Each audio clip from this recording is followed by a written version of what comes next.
The city of Jericho stood like a fortress of stone. Its walls rose high and thick, a barrier that no army could breach. Behind those walls, the people watched as the Israelites camped nearby, and they trembled with fear. They had heard what the God of Israel had done, how he parted the Red Sea, how he led his people through the wilderness for 40 years. But fear made them defiant.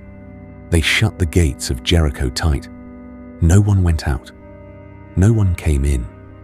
The city sealed itself against invasion. Joshua, the leader of Israel, stood before those towering walls.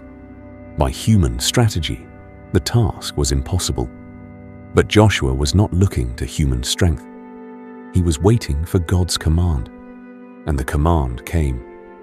But it was unlike any battle plan ever given. "March around the city once a day for 6 days," the Lord said. "Let the priests carry the Ark of the Covenant and blow trumpets as you march. On the 7th day, march around the city 7 times. Then have the priests blow the trumpets, and when you hear the long blast, let all the people give a loud shout. The walls will collapse, and you will take the city. No battering rams, no siege weapons, no ladders or tunnels, just walking, just silence, just faith." Joshua gathered the people and gave the command. The next morning they rose early. The priests lifted the Ark of the Covenant onto their shoulders. 7 priests with 7 trumpets led the way. Behind them marched the armed men, and behind them, the rest of the people. They walked around Jericho in complete silence. Only the sound of trumpets echoed against the stone. The people inside watched from the walls, confused. What kind of attack was this? Day 1 ended. The Israelites returned to camp. Day 2 came. Again they marched. Again, silence. Only the trumpets. Day 3, Day 4, Day 5, Day 6. Each day, the same obedient march. Each day, the same silence. Each day, no explanation, no complaint, just trust. Then came the 7th day. They rose at dawn. This time, they did not stop after 1 lap.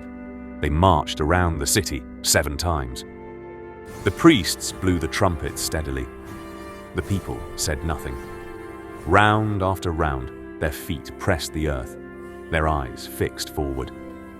On the 7th time around, Joshua lifted his voice.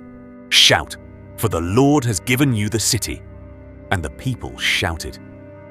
A roar rose from thousands of voices, a declaration of faith louder than doubt, stronger than fear, and the walls of Jericho fell.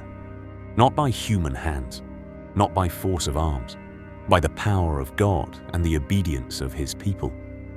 The impossible became possible the moment faith met obedience.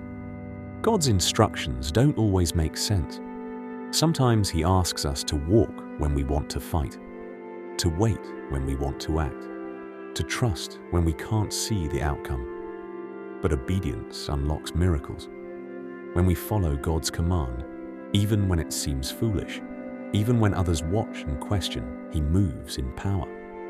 The walls in your life, the obstacles that seem too high, too thick, too strong, they are not beyond God's reach. Walk in obedience. Trust his timing. And watch him bring down what you could never tear down on your own. The walls will fall.